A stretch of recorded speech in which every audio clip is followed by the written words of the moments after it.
Hello, everyone, and thank you all for coming. It's great to see so many people here. I kind of thought there would be about 3, so it's really nice to see so many people. I thought I would start tonight with a sort of personal story about rest and how it's affected me in my life, or really rather lack of rest, because I was one of those people who didn't realize what tired was. And I was very lucky. I had a very busy practice, which I really enjoyed. And when I was in my 20s and 30s, I had fountains of energy, just fountains. And I could treat, 60, 70 people a week. It wasn't really, I didn't even think about it, and still go out on a Saturday night and still do DIY after work. And in my 40s and 50s, I carried on that way. But some changes happened.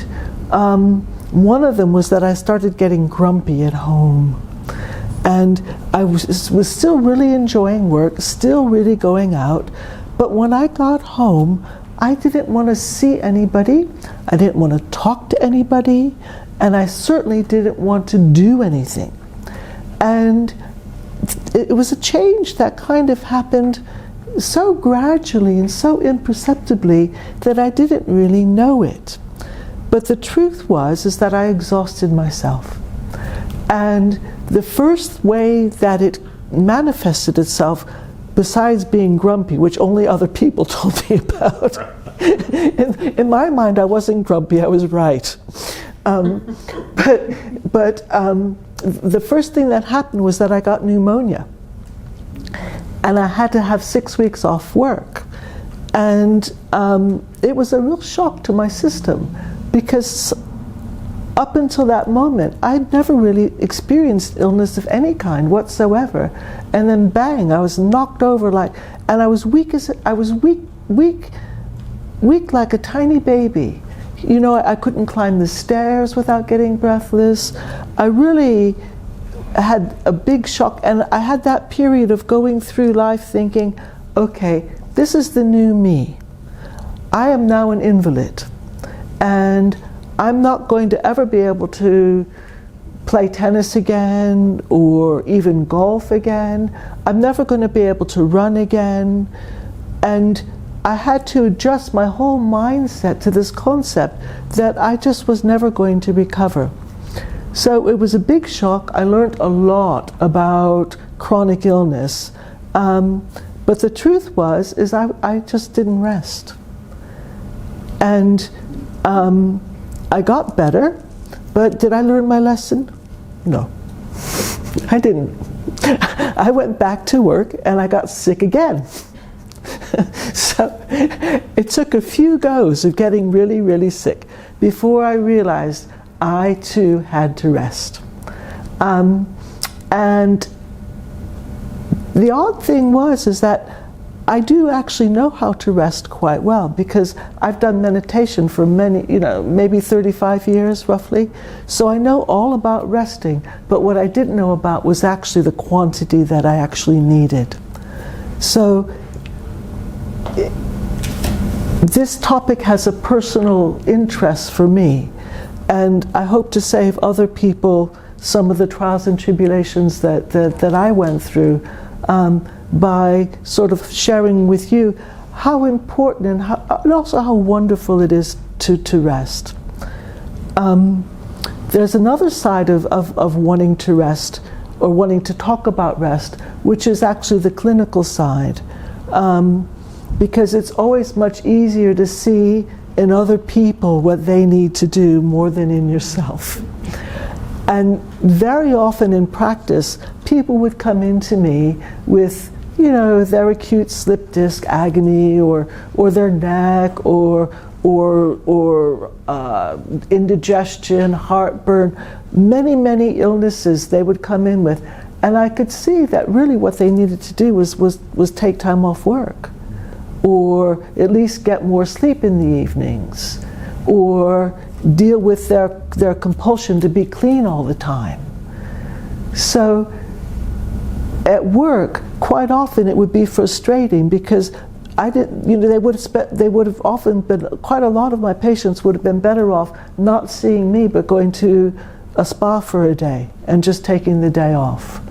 So from a clinical point of view, although I don't think this is a problem that's unique to osteopathy, it certainly is, it is a problem that we osteopaths have to deal with. So there's the clinical side as well. And I know there's quite a few practitioners here. Is that true? Are there some, John, I know you are. Hazel, you a little bit, used to be. Anybody else?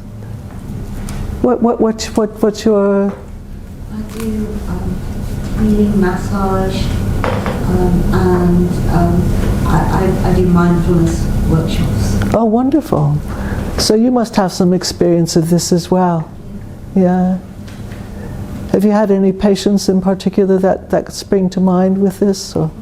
I'm thinking also how much stress has to do with this as well. Yeah. When the stress goes, then the body starts to relax. Yes. And automatically the two are so tied to one another. They are. We're going to talk a lot about that. I think stress is addictive. The more people get into that hyped up state, the more they do it and the more they can't stop. When I work with people with cancer, and I find that it's totally the personality. When they've gone through their treatments, they're all exhausted. Some of them just go with it, and some of them fight against it. I always advise them not to fight against it. Just, the body has gone through a very traumatic time just to enable it to get balanced. But there are people who can't do it. That's true. Yeah. What do you do in that circumstance? Mostly reflexology and healing. And have you found people able to make that change? With a lot of persuasion. It's one of my, there's something I feel I have to do, teach people how to relax, teach people how to breathe. It's not easy for some people. That's very true. I do spend quite a lot of time helping people to breathe and just to calm down and give them some relaxation exercises to do. In fact, that's something we could all do right now. So what's really nice to do is just have a little wiggle. Maybe bring your shoulders around, arms over your head if you want. Yeah, because resting and stretching really have a lot in common. So it's nice to just stretch a little bit. Maybe wiggle our feet a little too. And the knees. And then we can just, I'm going to sit down, you're all seated. Actually, we could all stand up. That's a nice thing to do. And just, because, we often think about breathing, we're always sitting down. But we can actually breathe and stand at the same time. So we could try this, just,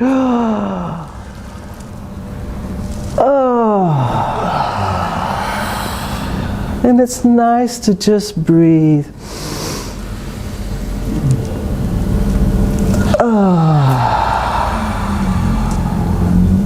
And it feels good. So we can sit down.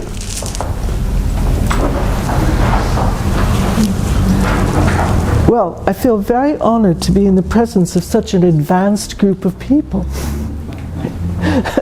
Because it's very wonderful to have listeners who are able to actually join in and enjoy themselves. So that's a beautiful thing, and thank you. But let's breathe again, just for fun. So we'll just breathe. And it's nice to breathe. And we don't have, some people say there's right and wrong. I've never found that myself. In and out work for me.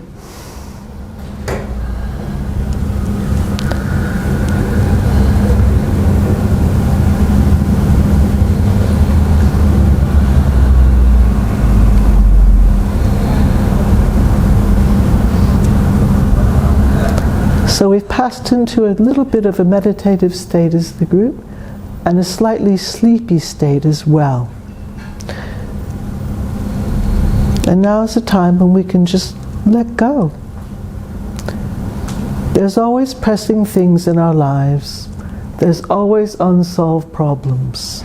We all have them. And we don't need to run away from our problems. We don't need to escape them. But we can just say to our problems, not right now. Right now, I'm going to rest. And I'm going to enjoy the fact that I'm able to sit. And I'm going to feel some gratitude for my life. All the problems, all the difficulties, all the pleasures, all the joys. And I know that part of resting is simply accepting. It's not trying to do anymore.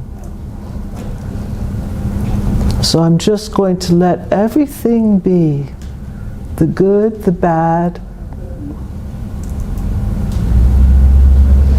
and I'm going to just enjoy sitting in the room, being able to sit, being able to think,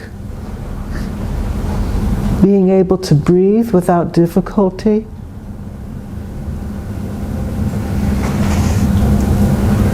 being able to move my hands, not being paralyzed, having a heart that works, having kidneys that make wee for us even as we sit, having livers that clean our blood. It's nice to rest in the knowledge that no matter what my body's doing, there's actually still quite a lot of good health in every single one of us here.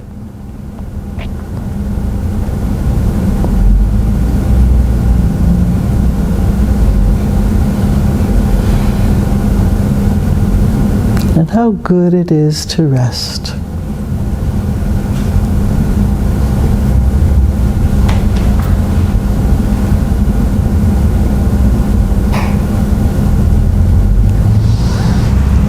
We can just sit a moment. And I can see some of us are tired, and there's a sense of sleepiness coming, which we kind of want to avoid. So when you're ready, just come back and we'll chat some.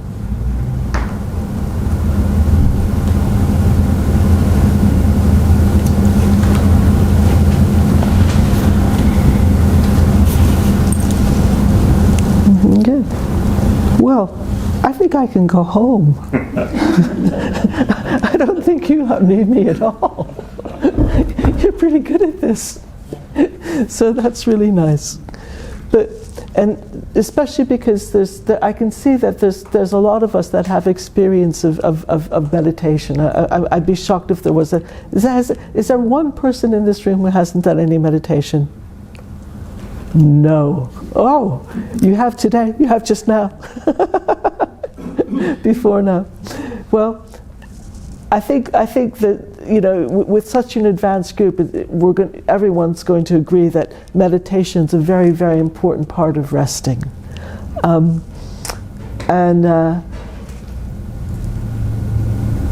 Maybe some of this is, I think maybe I pitched my talk a little too low level, but we'll have a go anyway. I still learned a lot when I did it. But certainly that experience of rest and taking time to rest, you know, for me, that's something I teach myself every day. Taking time to breathe is something that we can do. I think the trick with taking time to breathe is remembering to do it, and that takes discipline. And it's a strange thing to think that actually resting, there's a slight element to work to resting, because we have to make the effort to remember to do it. And that's not always easy. I think a lot of people feel a resistance when it comes to rest, they feel guilty about it. Yes, they do. They feel they don't deserve it. Yes. Should be working hard. Yes. That's a big barrier to rest. We are our own impediment to. Yes. And on that, with that, we can begin the slides that I've started, because it's quite relevant comment. So, I find that visual images help me. When we talk about rest, there's physical rest, which we can achieve with breathing, and then there's mental rest. Breathing helps with mental rest, but for me, I'm a very visual person, and images help me. So this is one image that does that. Do you know what might be fun? Is it possible to turn the lights off a moment? It'll just bring it up a little more. There we go. So it's so strange how there's certain images that just they evoke a calm and peaceful state of mind immediately, and this is certainly one for me.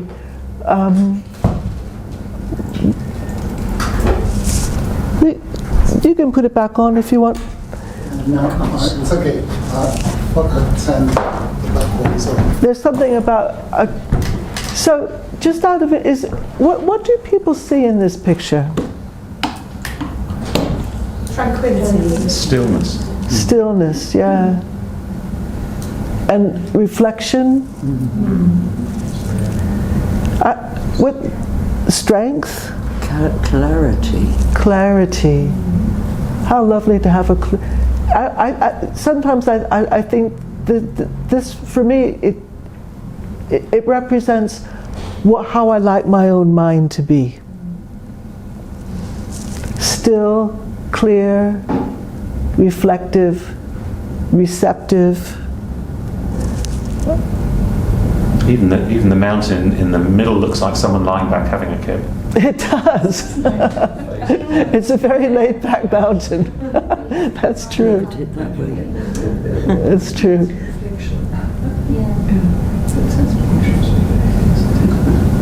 I like the bit of ice forming in between, and that reminds me of all the thoughts that creep in when you're in this beautiful state of mind, and the thoughts creep in. So that, yeah. But this is for me, these type of images are quite useful to just have around the house, or in books, or just access. They're easily accessible by everyone. I'm going to try this. Yay! But this is quite often how my mind is. I fall off my perch quite a lot, and I get like this. And then the question becomes what to do about it. And I think what you were saying earlier is sometimes being in this state of mind, you kind of get used to it, or this is your norm. And some people, to them, that's dull. They get, you get a rise out of that. Story. Yeah, and that's an issue. So there can be barriers between and then the question also is, well, is it actually wrong to be like this? Because there's that sort of value judgment floating around a little bit, at least in my head, that the first scene is right and this one's not right. But is that really true?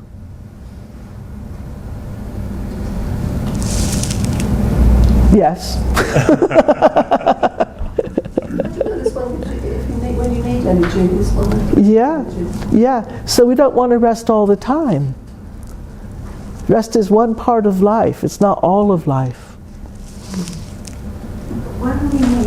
When we meet that difficult place and notice what it feels like, then that seems to recede.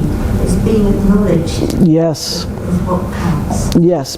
That greeting that feeling from your calm and stable point of view, rather than being overwhelmed by it, and being present to the feeling rather than just being the feeling. Even in that state, well, what does it feel like in your body, that also helps where once that's there and out there, then the calmness can come in. Yes, yes. So how do we take a step back? I suppose that's a way of saying it. Sometimes if we don't want this state, if this state is unpleasant to us, how do we take a step back from it in order to be present to it? By meeting it. Any other ways? By acknowledging it. Acknowledging it, yeah, acknowledging it. That's what I meant by meeting it. Yeah, by meeting it. So we can say, hello, upset. How are you doing? Rather than, ah. Although I have to say, I often do get in that state where I go, ah. And I think for me, a lot of being able to rest and being able to relax is not expecting myself to be perfect. And it's actually okay to get overwhelmed by your feelings occasionally, or every day, as it happens in my case.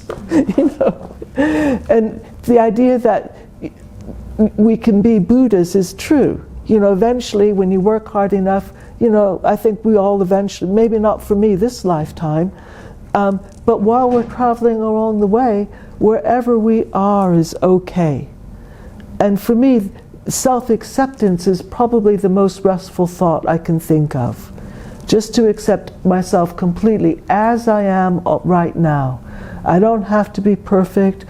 All the faults I have, they're just projects to work on. And I have a lot of projects, but it's fine and it's okay. I don't have to be Miss Calm, Miss Perfect all the time. And I was thinking about this sort of like when we get this discombobulated, this stormy, this stressed state of mind that, especially in our society, it happens.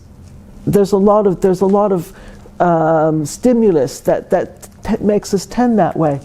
And I was thinking about taking a step back while I was actually creating this slide. Oops, wrong way. And there's my kitten who helped me. I think the Buddhists call it changing the peg. Just putting your focus somewhere else. And certainly there's something about animals that I find very healing and very, they help you tune into the wavelength that I like to be on. So animals that's definitely one way to rest. And maybe when we finish the slideshow, we might want to put up a few of techniques that we all use. So, okay. And this here, this is the founder of my profession, who is called Andrew Taylor Still. And interestingly, his most important book, it's not The Mechanical Principles of Osteopathy, which is one of his books. His most important book is this one, which is his autobiography. And I think a lot of that, the reason for that is because in osteopathy, like every other health practice, it really matters who you are. And I think it matters who you are even more than what you do. So you can have someone who doesn't have an extensive training in something, but they're kind, they're compassionate, they're able to listen, they're able to be there for the other person, they're non-judgmental, and that person might do a lot more good in our society than a very advanced, technically proficient chiropractor or even osteopath who whacks out 20 people a day very precisely and doesn't interact with those people at all on a personal level. So for me, who you are, it's very, very important. And this book, maybe should we have the lights for a moment?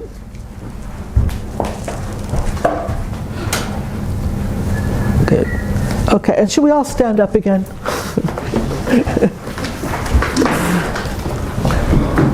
because I don't know about everyone here, but I'm a little tired, and it's nice to just stretch. And I suppose that's the thing about resting. It's something that I feel we need to do regularly. Well, we don't have to stand up. We can all sit down, just whatever. Just take a break. Sorry. Anyway, so this is his most important book, and it's quite nice because he illustrated it himself, which was a popular thing to do. He lived in the Victorian times, but I think that's I don't know. What do people think? Do people think that's a drawing, or do they think it's a photograph? It's a photograph, isn't it? Yeah. And at the back, he's got a couple of photographs. I guess they're just so grainy. But this is how he wanted to be remembered, because he put this photograph in his autobiography.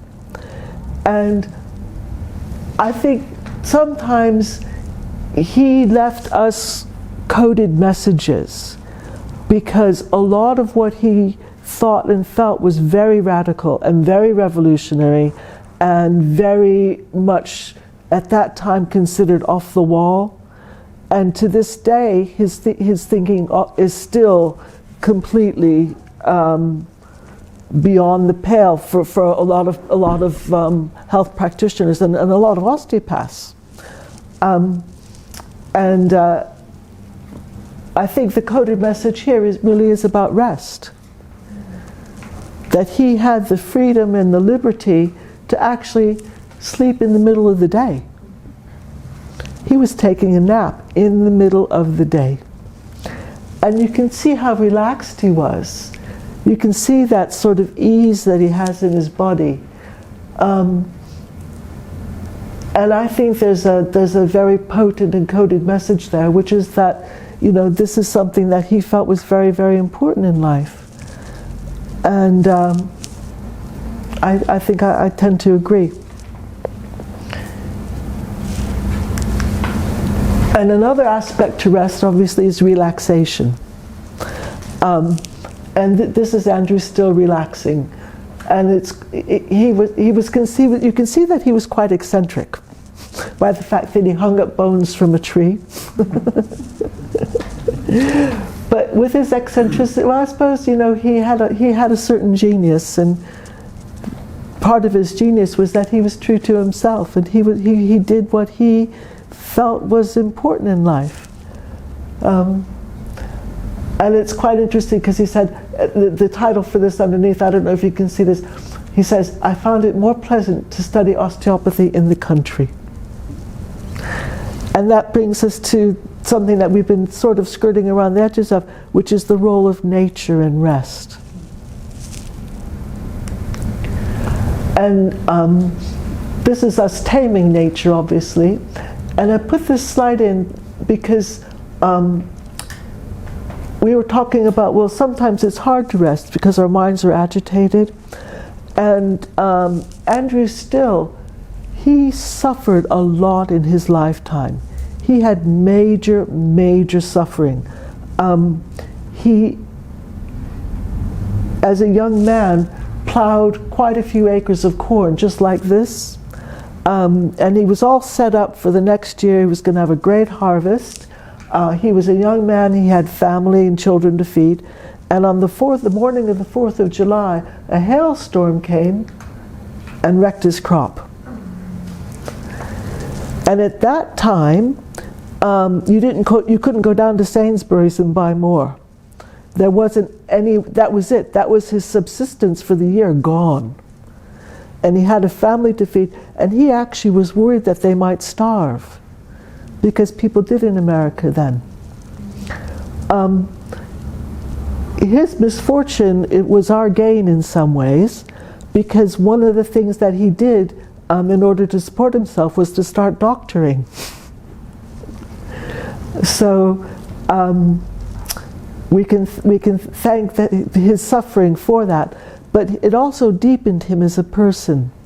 And it's nice to think of him resting in later life, knowing that he'd gone through some really great suffering.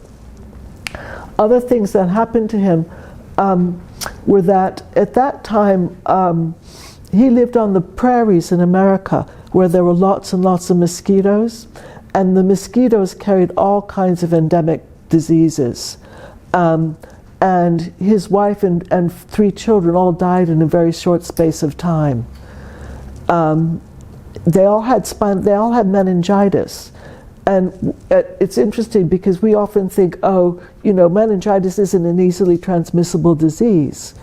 But this is a sort of personal thing. I have a brother who lived in Chicago, which is very close to where Still was working. And my brother actually died of virally transmitted meningitis that he got from a mosquito. So sorry? She's surprised that meningitis could be transmitted by a mosquito. Yes. In the area. No. You've heard of bird flu? Yes. Well, my brother got a disease called West Nile virus, which is carried by birds, and it's a cycle that goes from birds to mosquitoes. And most people don't have any symptoms if they get bitten by an infected mosquito. The first thing that happens when the virus comes into the area is all the birds die. That's how you know that it's in the area, because you see dead crows on the street. But most people who get bitten don't have any symptoms at all. And about 10% get a mild flu, and then 1 in X million get meningitis from it and die. And that's what happened to my brother. So, but at that time in America, people had much less immunity because we were Europeans coming fresh into that area. So our reaction to those same mosquitoes would have been much greater. Just like, you know, the Native Americans all got smallpox because through the generations we hadn't developed any herd immunity. So he suffered a lot. And at the end of his life, he was still able to relax. And some of that was because he developed a very strong personal philosophy. And part of his philosophy was that he believed deeply in the perfection of nature. That somewhere deep in everything that exists, there is a perfection. And he felt that the way to learn to become an osteopath, he said, was that you have to study at the University of Nature. And he said that he himself studied at that university, and he was guided through all the classes by a man called Professor Peacock. And he said that Professor Peacock taught him all the wonders of the universe. And in particular, through the colors on his tail. Should we turn the light off again just for a moment? So Andrew still felt that if we could understand that he used the word God, which maybe in this group is acceptable. You could also use the word nature or rational, I don't know, whatever you want to use. That thing that makes life happen, that thing itself is the greatest artist and painter in the universe, and the greatest chemist. And if we understand that, how can I use that? Can I use the God word here? Anybody object? The Spirit, say. Andrew he used God. And what he said is that to graduate from the University of Nature, I'll use nature itself, that's a good word. To graduate from the University of Nature, we must understand that nature herself is both the finest painter and chemist in the universe. And if we can see that in the beauty of a peacock's tail, then we can consider ourselves graduates of that university. And that philosophy guided him through life. And some of that philosophy, there's a picture of him. Some of that philosophy he learned from the Native Americans. He had the good fortune to live on a Native American reservation for 2 years when he was a young man. And he learned their healing techniques, and he learned their language as well. He learned the Shawnee language. And there's some coded messages, I feel, in this painting. This is a photograph. And one important thing about this photograph is you see he has his cane with him. Because during the Civil War, he suffered very bad hernias, so much so that they disabled him. At that time, I suppose the surgery wasn't available to repair them. So he walked with a limp all of his adult life.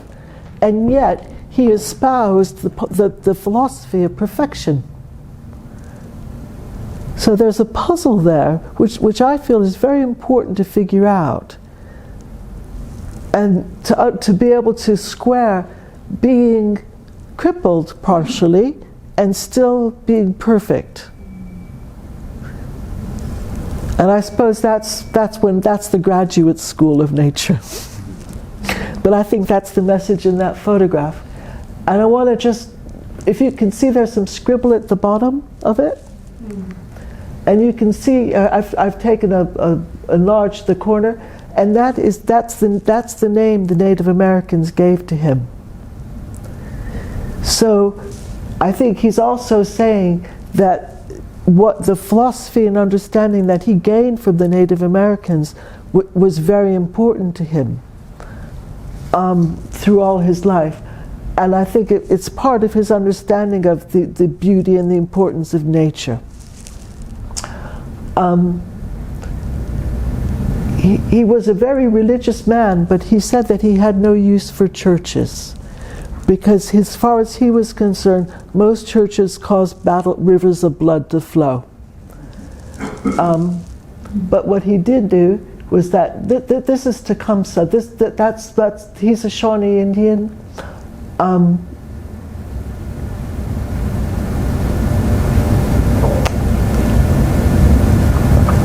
Tecumseh was a really great warrior who lived in the generation just before Andrew Still.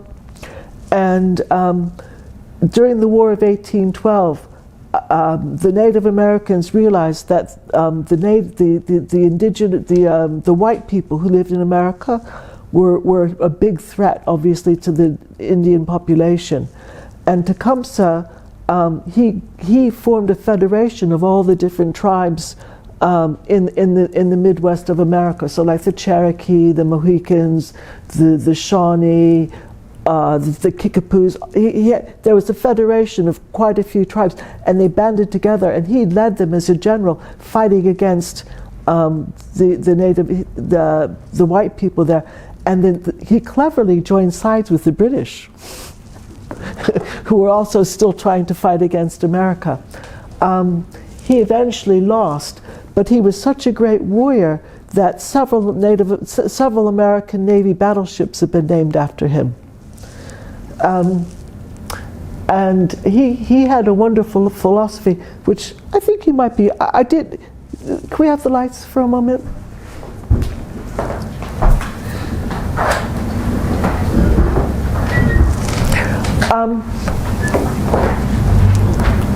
This may feel like veering off the rest topic slightly, but for me the relevance is that one thing that it enables us to move from the. I suppose that the issue of the talk for me is, how do we move from the choppy water to the still water? How do we navigate that transition? How do we actually generate that peace and that calmness in our minds that enables us to rest? And one of those for me is having a strong personal philosophy, having a set of principles that we connect to, that help us feel strong about who we are and what we are in life.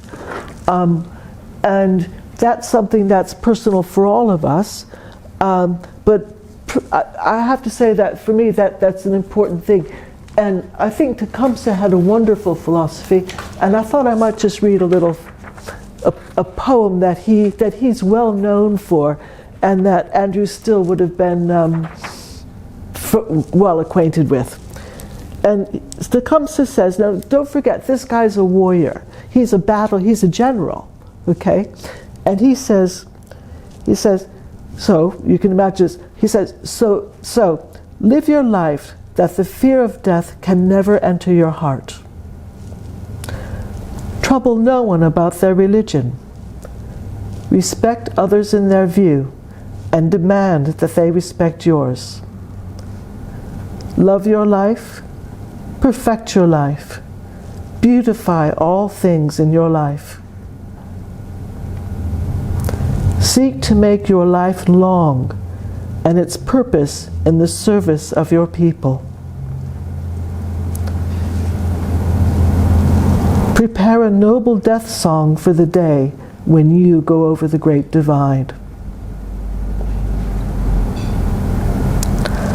Always give a word or a sign of salute when meeting or passing a friend, even a stranger, when in a lonely place. Show respect to all people and grovel to none. When you arise in the morning, give thanks for the food and the joy of living. If you see no reason for giving thanks, the fault lies only in yourself. Abuse no one and no thing, for abuse turns wise ones to fools and robs the spirit of its vision.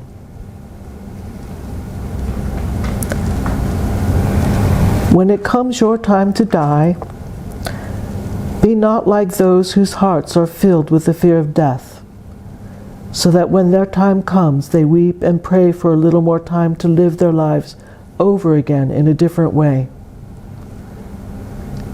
Sing your death song and die like a hero going home.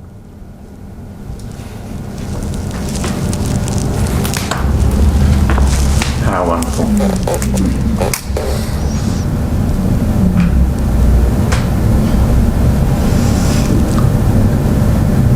Where are the generals like that now?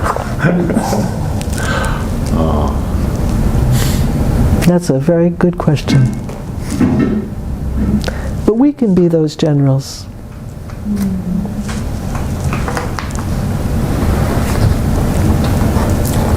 And I suppose for me, as well as images, these type of thoughts, they induce a stillness, and they induce a quiet and a rest that's beyond words.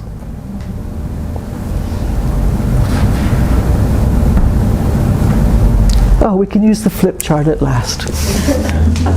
Okay. Now, my writing is terrible. What color, anybody?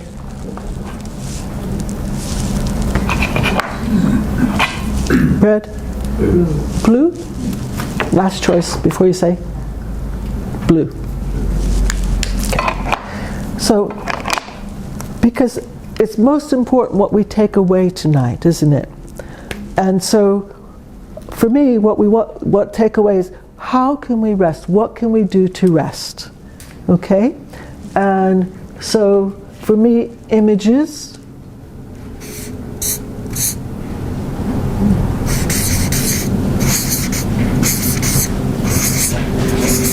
Images are restful, can be restful. Thought. How do we say this type of thought?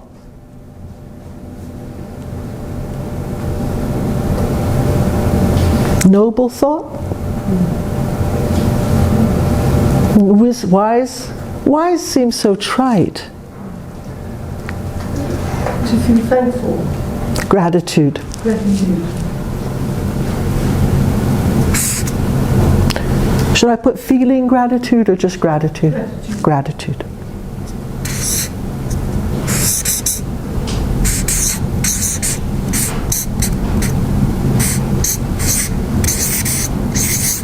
Gratitude, yes.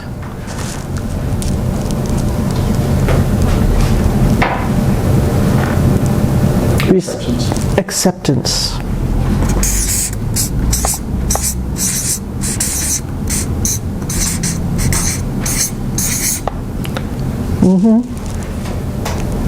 Being in the moment.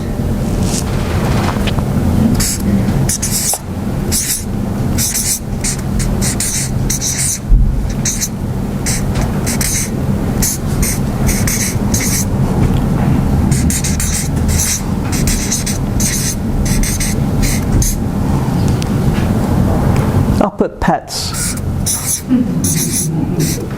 Well, I'm serious about, for me, pets are really important because they kind of lighten you up, you know?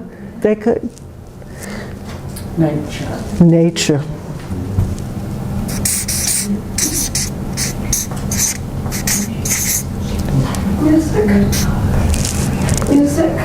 Music.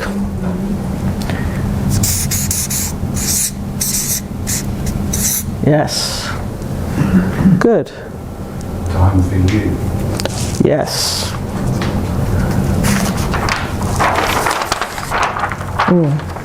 Be nice to get them all on one. I've written rather too. I didn't know we'd be so prolific. Okay.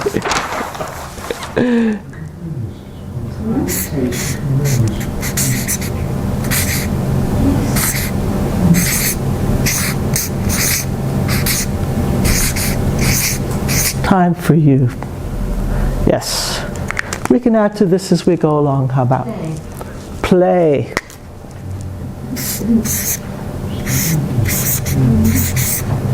Yes. I've got a slide on play. Some Meditation. meditation.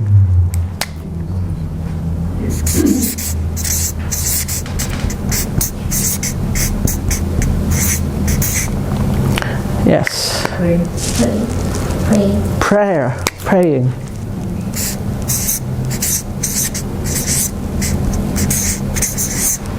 Praying, yes.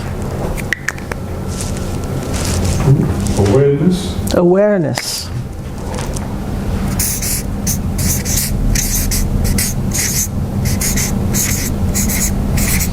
Yes. Love. Love. Yes. Connection. Connection. You know all my slideshow. You do. You know every single slide I've got.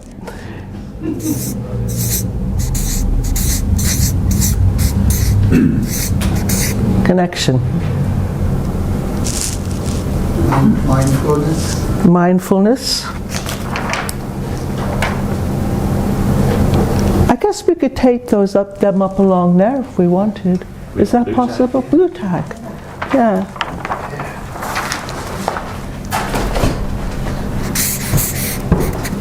Isn't that same as being in the moment, really? Yes. Mindfulness. But you know, different words, sometimes if it touches, I think it's fine to use different words for the same thing. Balance. Balance.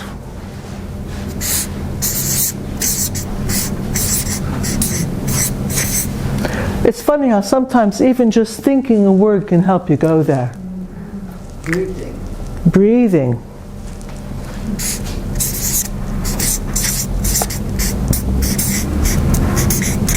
Yeah. Sharing, creativity. Sharing, create. Is that two words or one? Two. Sharing and creativity. Yes.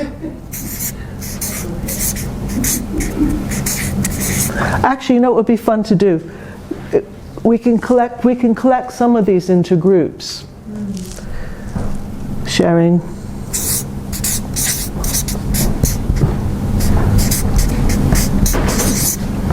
Good. That would be lovely, Tim. Okay, and while Tim is doing that, I will look for this. Here we are. Okay, right, so here's Tecumseh, and we had a moment. What was his name? Tecumseh. Tecums.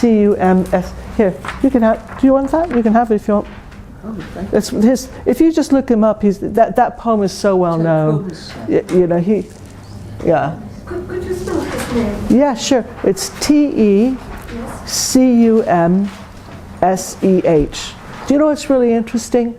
Is that, and I don't even know if this is true anymore, but certainly in my generation, every American kid knew who Tecumseh was. He's a well-known Native American. This is a good project for me when I go back home, is to ask some kids if he's still known. I don't know, but certainly in my childhood he wasn't known for that. We knew him as kids because he was such a great warrior. But yeah, okay. So one of the practices that Andrew still learned though from them was to pray at trees. When I have to say I have quite a few tree stories, but when I was a young kid, I used to love climbing trees, and there was one particular tree that I could get to the very top of the tree, like way right. I was probably 7 and and I could get to the top of this tree, and I used to wait for windy days. And on a really windy day, I would sneak out of the house and climb up, and I would get to the very top, and I would let the wind blow me out. And oh, did I love that. I used to just love it. So I suppose that was one of my first tree friends. And then, this is sad that I have friends for trees, trees for friends, but hey, we can't all make it in the human world. So, but another tree that I used to really like as a kid was, we used to call it the rocket ship tree. And it was a catalpa, which is a kind of rare tree. Forty Hall, just outside Forty Hall. Do you know Forty Hall? Just outside the tea rooms, I think there's some catalpas there. I don't know where they come from, and they're not a very strong tree, but they have wonderful branches for climbing. And this particular tree had a trunk that sort of curved over like this with branches spotted out, so it could hold about 6 kids at any one time. And we used to go and all climb this tree together, and then we would pretend we were in a rocket ship, and we would sail around the universe in on our rocket ship tree. So that was one of our favorite things. Yeah, I won't go on. So anyway, but I find that trees are very healing, and I think that in terms of mental rest, spiritual rest, emotional rest, to spend time with trees it's a wonderful thing, and it's something that we can all do. We're lucky. If living in central London, for example, it's harder. So, and now this is it. So you were mentioning oak, Hazel. This is an oak, obviously. Yeah, I like oak too. And these are artificial flowers. And I thought I would throw these in because you can't always get access to fresh ones, and fresh ones can be expensive to buy. So it doesn't have to be real to have a nice effect on us emotionally and mentally. So I personally have quite a lot of artificial flowers in my house, partly for cost and also for convenience, and you don't have to throw them out. And yeah, so and this is getting on to this sort of like, well, how do we rest? What do we do to rest? And so obviously you can have have a cup of tea in a very formal way is beautiful, like in a mindful way. But we can do the same thing with an ordinary cup of tea. It doesn't have to be like that. So, and I don't know, but you were talking about mindfulness. And for me, tea time is a really nice time to take a break. And one of the things that I wanted to talk about is sometimes we can rest, and sometimes we can do the exact same thing and not rest at all. So a lot of resting is really about coming away from our mental problems and coming away from all the busyness in our minds. So if you remember when I had the picture of my little kitten on the screen, right? He got me away from my busy mind. And you know, and a cup of tea or a cup of, that's actually is tea. Tea can do the same thing. I can drink tea mindlessly and it doesn't have any effect at all. Or I can take a moment, and breathe a little bit and enjoy my tea. So just drinking your tea, we can rest. And a lot of us feel, I don't have time to rest in the day. But actually, it's more about our attitude towards the world than it is about what we do. So there's many, many moments in the day that we can take to stop and rest. You can be busy and still rest. So. And someone was saying about connection and love. And resting is something that we can do with other people. And in fact, it's essential because our social connection is you know, I'm sure a lot of us are aware of this, but there's a lot of research that's come out recently that shows that social connection is actually our number one need. More than food, more than water, more than, well, I mean, not in some senses, but the thing that we strive for the most, the thing that our brain is wired for the most is to achieve social connection. And it's very, very important for all of us to do that. We're pack animals. So social connection is important, and it's good for our health. I'm sure you're aware of these studies, but if you have good social connection, and it doesn't have to be deep and meaningful relationships. If you connect with the cashier at the checkout, that's just as good as connecting with, you know, your sister or brother quite often. So just that act of social connection, people live longer, they're happier, and they have less incidence of heart disease, less incidence of high blood pressure. It actually is good for our health to come into groups like this and to be together. It's very important, and it's important for us to be able to rest and relax.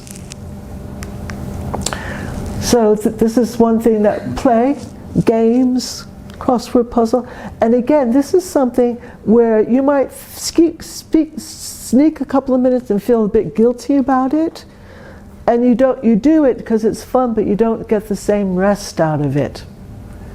So if you can take the crossword puzzle and think, you know what, I'm going to enjoy, I deserve this.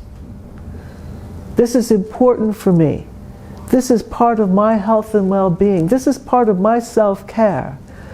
You can enrich your experience of doing simple everyday things that actually are a lot more important than people give them credit for.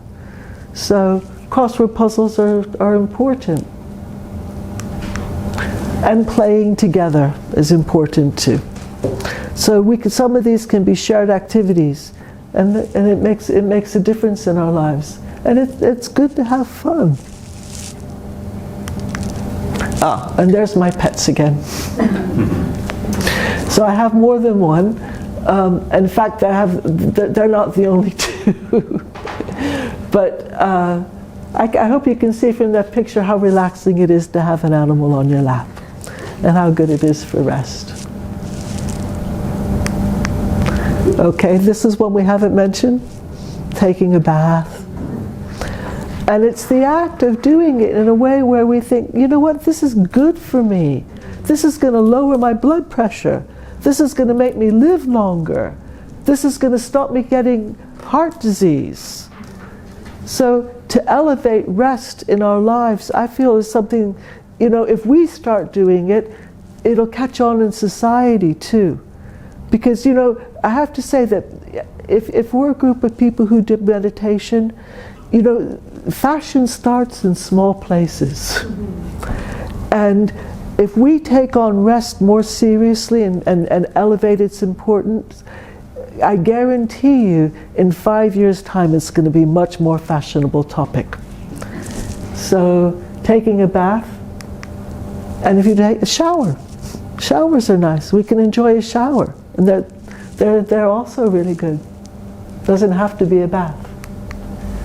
And here we are back to Andrew Still, and he perfected rest to the degree that he could take a nap in the day. And it's funny to think how, you know, we've been going on for the last 20 minutes or 10 minutes about, well, how can we snatch a bit of rest? How can we snatch a few minutes out of our day? And Andrew Still had the freedom, the inner freedom, to allow himself to take a nap in the middle of the day. So I suppose I could call myself an aspirational napper. And I think when I get to the point where I can give myself permission to go to bed in the day, then I'll know in some ways I've arrived. So good. Well, that's all my slides.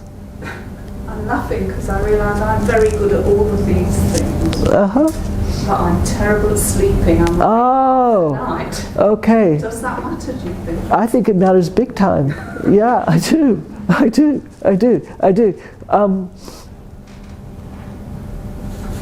Actual sleep it's an important part of rest, and it's a hard problem to solve. My partner has insomnia, so I know all about it. And yeah, it's a personal project. Yeah, I think and in fact it's well known. If you don't get enough sleep, if you get less than 7 to 8 hours a night, well, I don't want, I mean, it's not personal or anything, but people who sleep less, they also, it's funny, there's a triad. It's heart disease, diabetes, and high blood pressure. Well, high blood pressure and heart disease are related, but they're also separate. But those three things go up and down with social connectivity, ability to relax, and amount of time that you sleep. All of those three diseases are significantly affected by all those things. Also, So, sorry? Alzheimer's. Alzheimer's. Oh, I've got a huge list, which I could read to you. Do you want to? It is almost tea time. But I did sort of look it up about if you don't get enough rest, your immunity gets lower, so you get more coughs and colds, greater heart disease, blood pressure, diabetes, anxiety and depression, Alzheimer's, and also obesity. People who don't rest actually it's a factor in weight gain. So, and I think some of that might be because you eat to wake yourself up sometimes if you're really tired. And also, when you're actually asleep at night, you manufacture more thyroid hormone. That's the time when you manufacture a lot of. So you actually raise your metabolism at night. So there may be some hormonal reasons why that's true as well. So yeah, so it, on the fear factor side, if you want to motivate yourself to rest, those are all consequences of not doing it enough. So there's the downside and the positive side, and I very much enjoyed sharing all that with you tonight. So thank you. Good. Okay.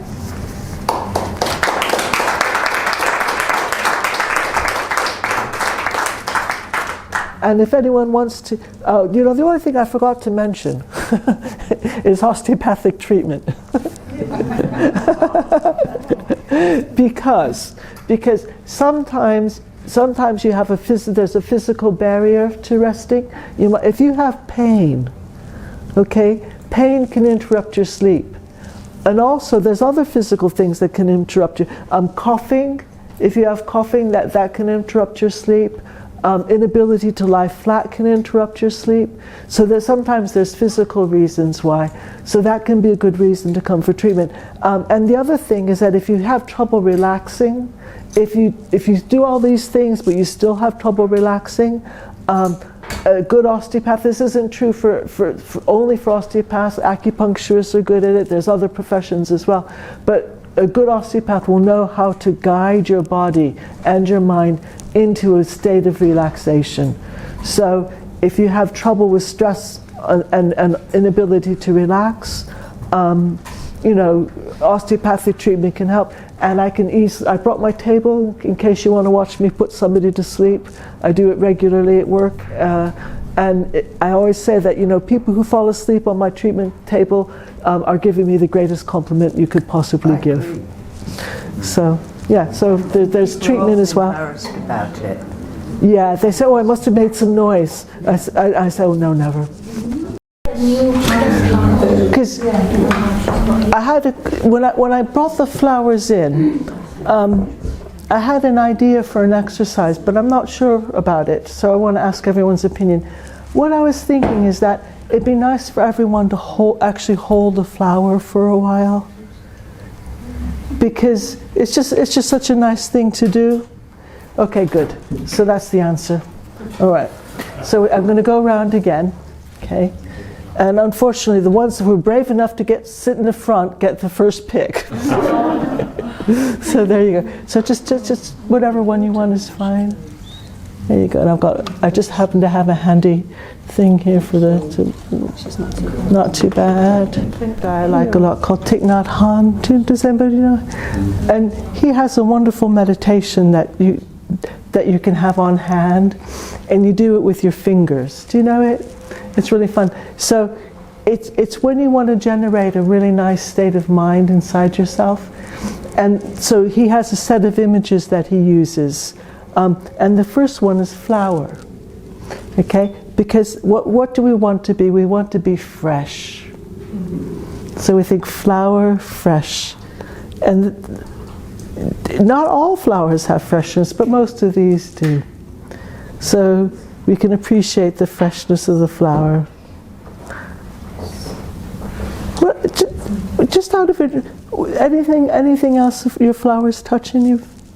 Anyone? Colours are wonderful. Color, yeah. Nature's beautiful. It's beautiful. Perfect shapes. Perfect shapes. I like how delicate it, how you have to be gentle with it. It's fragile. I'm thinking because there's a bit of a wilting petal that to love all the imperfections Yes. as well. That's like ourselves. We never Yeah. think it's perfection, actually the imperfections. That reminds me of another Buddha. I'm a bit of a tart when it comes to religion. I do like many. But I do like Buddhism a lot. And there's that, out of the mud a flower grows. That's a beautiful saying. I know nothing about flowers or this one, but it looks to me from the middle like it just keeps growing and growing and growing. So it's infinite. Yes. Yeah. So what does it look like when it's a bug? Because it's completely closed and then it just keeps... It has little, these leaves on that, they're like little fingers around the colored petals. Yeah. So even though these are getting a bit, they're wilting a bit, I see fresh ones. Fresh ones, yeah. Anybody else? No. So there's another way we can look at what we have, and it's by actually turning all the words off in our head. So, and Andrew Still used to do this with bodies and everything, and he learned it from the Native Americans, and he used to call it taking an Indian look at things. And what you do is you imagine you're just a small baby or a child, and you have no language, and you haven't really ever seen a flower before. So you know how babies, they'll go, oh, it's a curve. So we want to look at this as though we have with hardly with any thinking, and just let us just take it in.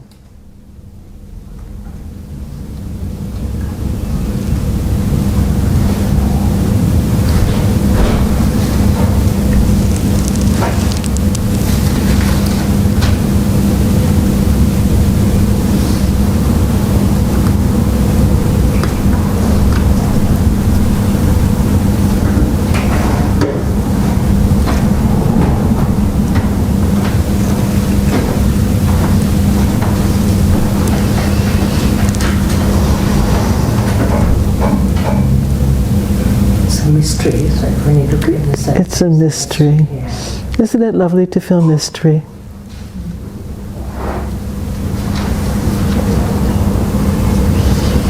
And we now know it's important to feel mystery to lower our blood pressure and reduce our incidence of heart disease.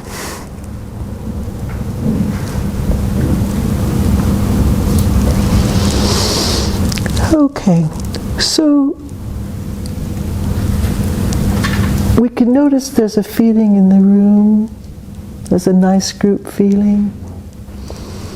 And that's something that, as a practitioner, you can be, if you keep that energy going, which isn't necessarily too hard, I hope, it actually helps me transmit whatever we don't actually need me here, because that energy is good for all of us.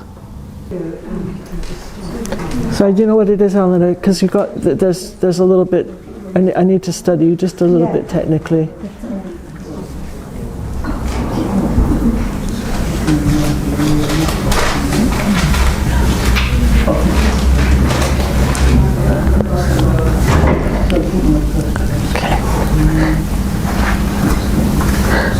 Okay, so I see what needs to happen. That's always a good sign. Yeah. But I don't know what to do about it yet. So You know a bit of the history, I can say. a little bit, yeah. You can tell people if you want. 3 weeks ago, my L5 S1 slipped, my prolapse disc.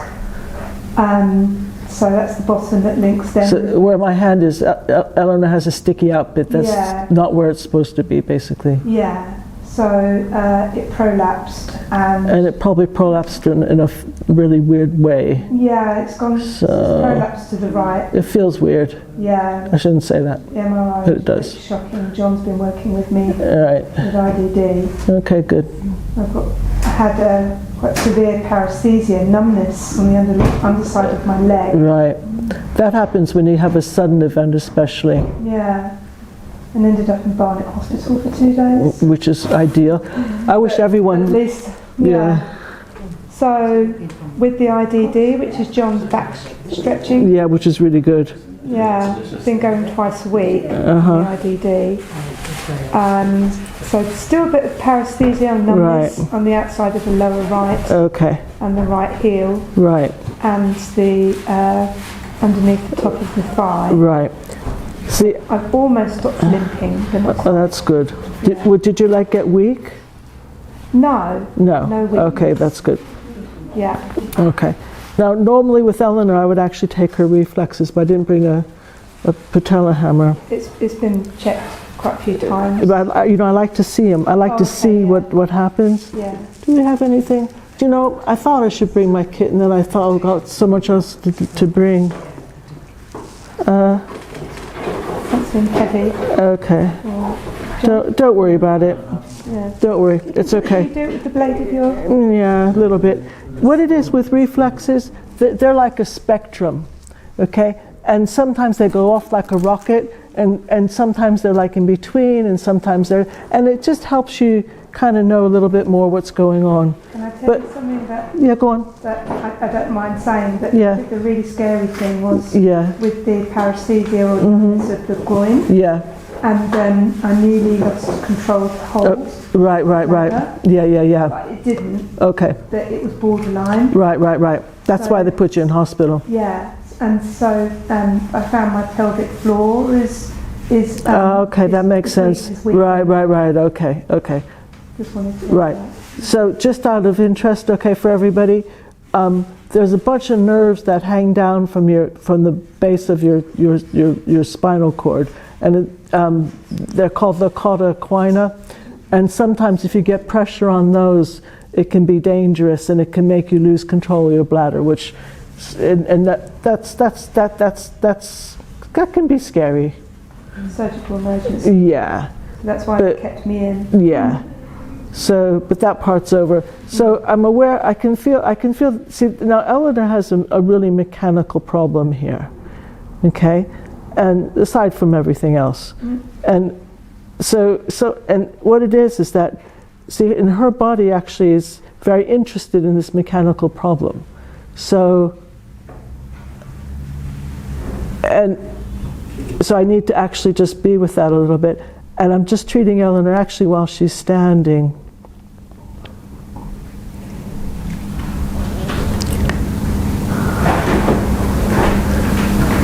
Because, okay, could I show everyone? I'm sorry about this. Yeah, no. Okay, so with Eleanor, okay, what it is, with her back, okay, she's a bit like a duck.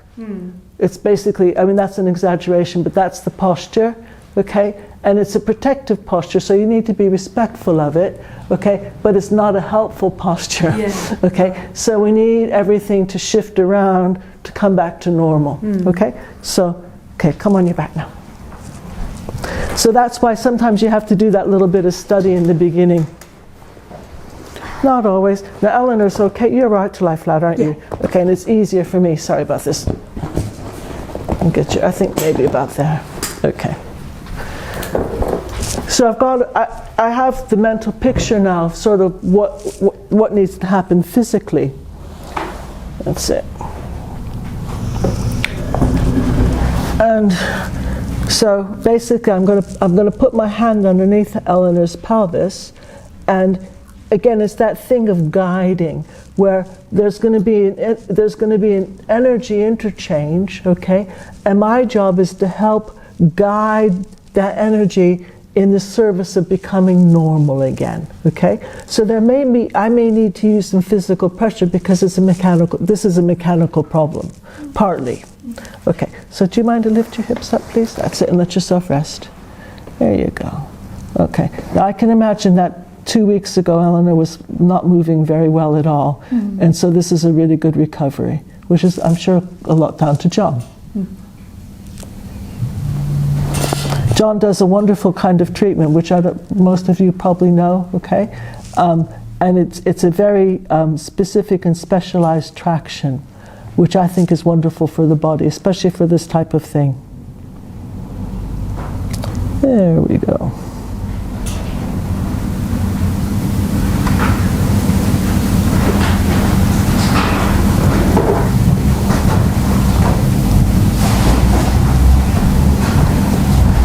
So under my hands, I can feel everything rearranging, which is good. And now I just have to provide a really strong, stable fulcrum. And we're going to enable this process to happen. And Eleanor's body's in a state where it just really wants to reorganize, which is nice. Okay. There we go.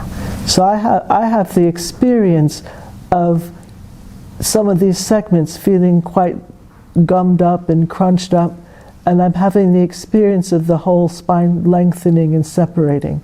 Now, whether that's actually true, I don't know, but it's my experience. One of the things in my type of work is that you have to be very clear about what you know and what you don't, and the gray areas in between. Because quite often you might have a subjective experience, okay? And you think, oh, this is happening. But actually, it's just your subjective experience, okay? So I like to be very strict with myself about that, about the divide between what's my subjective experience and what I actually know. And the reason is because if I'm strict about it, when I do know something, I know it.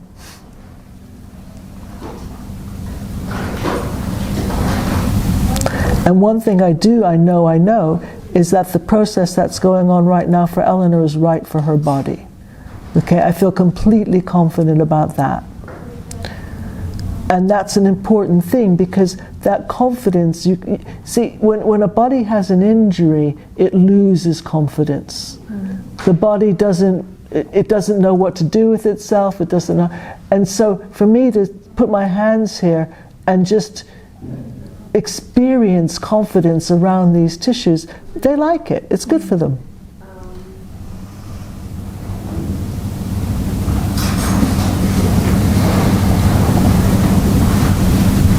Especially it's a fearful thing because the left side went before. So then you think, oh my God, Yeah. how much more of a disc can come out? Yeah. There you go.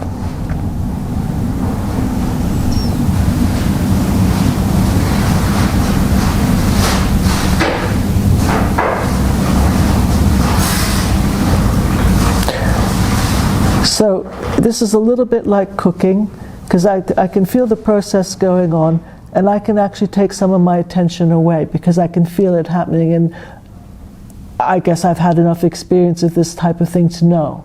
So I don't have to fully concentrate on it. I just need, this is like we turn it down to simmer now, okay? Because it's all happening, okay?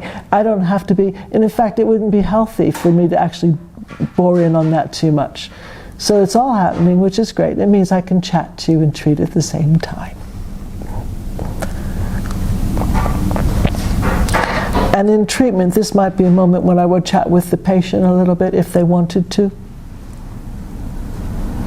Just with the whole energetic experience of when the leg went into spasm for about a good 15 hours afterwards, the leg was still twitching. Ooh. Underneath. Mm-hmm. But the other interesting thing that I noticed, which has still been occasionally a tiny bit present, is the energetic twitch on my lip. Okay, that's interesting. Not that I've noticed visually, Right. but I have, You can feel the twitch. which I've never had before. It's just an interesting That is interesting. observation. Mm-hmm. See, I would guess that the twitching that you were getting down there was pressure on a peripheral nerve. Yeah. Probably. Yeah. Probably. And then a facial tic, it must be related somehow. Somehow energetically. Somehow. Yeah. I normally thought of it being involved in personal development and stuff as like a rebirth Really? thing. Oh, I'm so Not that I was thinking that I was about to have a rebirth. But, no, Do you know, I'm so superficial. I just think, oh, she's got a tic. That's as far as I would go with it.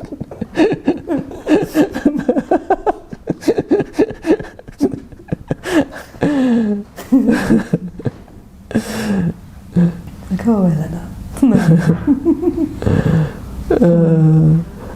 Okay, and this is all very normal, where we have a saying in our profession, where you think it is, it isn't. So the bottom area it's quieting down, where my bottom hand is here. Okay, it's had enough change, and now we're working up, and it quite often it reminds me of a zipper, you know, where it's like the zipper gets stuck, and now we have to work more or less all the way up Eleanor's spine and just get all the teeth sitting nicely.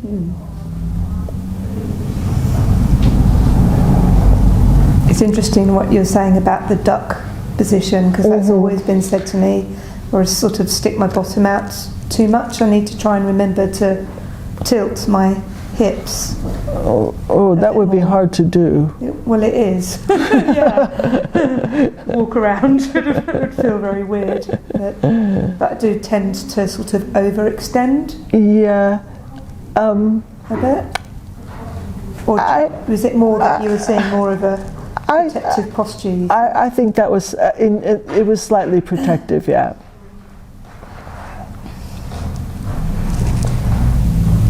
Posture is so hard to change.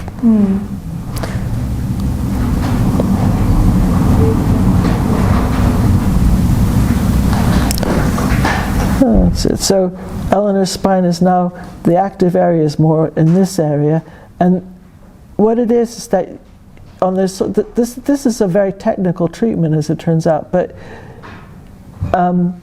your spine has little joints in it that they all work sort of together. They're on the sides of your vertebrae, and they're all at different angles because they all move in different directions. And quite commonly, there's one that there's your 12th rib that has the little sort of small joints facing one way that enables you to twist like this. And then your first lumbar vertebra underneath it has the joints in this direction, so you go like this, right? So that one bone, it's got this above it and that below, right?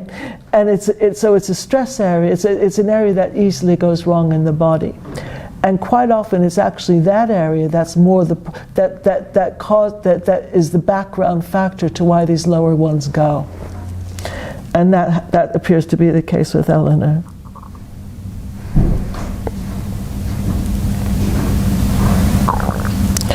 And then by extension, quite often you might have a restriction way up in the neck that will be an important background factor for why these lower discs go.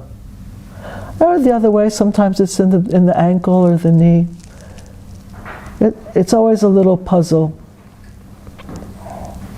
Actually, for at least 6 months before this has gone, I had been getting warning signs. Yeah, it was twingy. There was a spot, and then it was just coming down the inside of the thigh. Right. And then you had that fall, and that was the end of it. When I cunningly hiding it. Talking about balance earlier, so it brings it all into perspective and makes you think with that sort of physical knock. Okay, balance.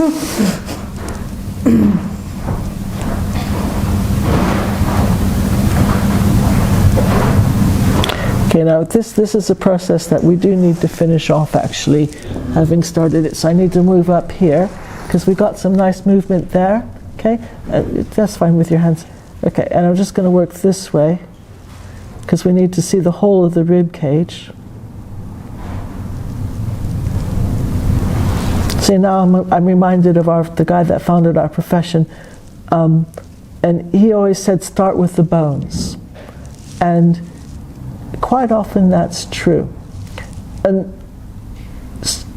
quite often I imagine the body like like a dummy's, like a tailor's dummy, okay? And I see that the bones are like the dummy, and then the muscles are like the clothes that you drape on top. So if the dummy's wonky and twisted, the clothes are never going to fit.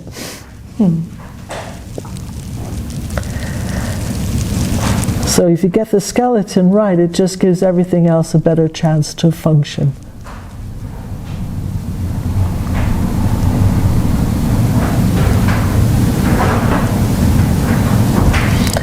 And a lot of times the trick is knowing what is right. How does for this person under my hands, what does their skeleton being right? What does that mean? How would it feel? How should it be functioning? And that's where practice and experience come in. You feel normal, feel normal, feel normal.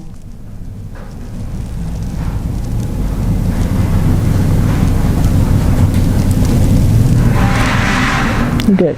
See, now this is at last just going up to Eleanor's head, just that little bit.